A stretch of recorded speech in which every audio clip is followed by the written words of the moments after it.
welcome back to End Times Farm. Today it's a DIY multi-tomato plant cage. Remember, like, subscribe, and turn on notifications, and leave a comment down below. So for today's DIY multi-tomato plant cage, we just used stuff that we had around. We used some old fence pickets.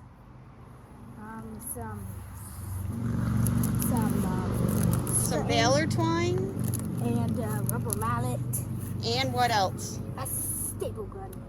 A staple gun. Just stuff that we had around here because we have way too many tomato plants For tomato cages.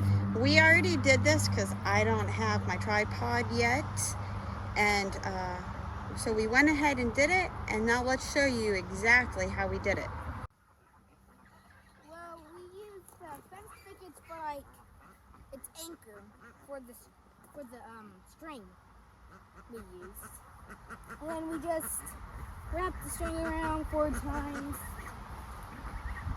and we used the staple gun to staple the string to the pickets.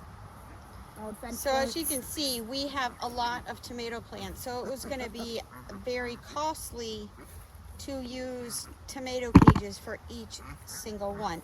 We have the cherry tomatoes, then we have the beefsteak tomatoes, and then we have Roma tomatoes. So as you can see, we have a lot of tomatoes. Tomato cages for every single one is just going to be too much. So we just used what we had around to fashion a multi-tomato plant cage. Therefore, they can still grow, not be on the ground. We also used 20 of the fence pieces.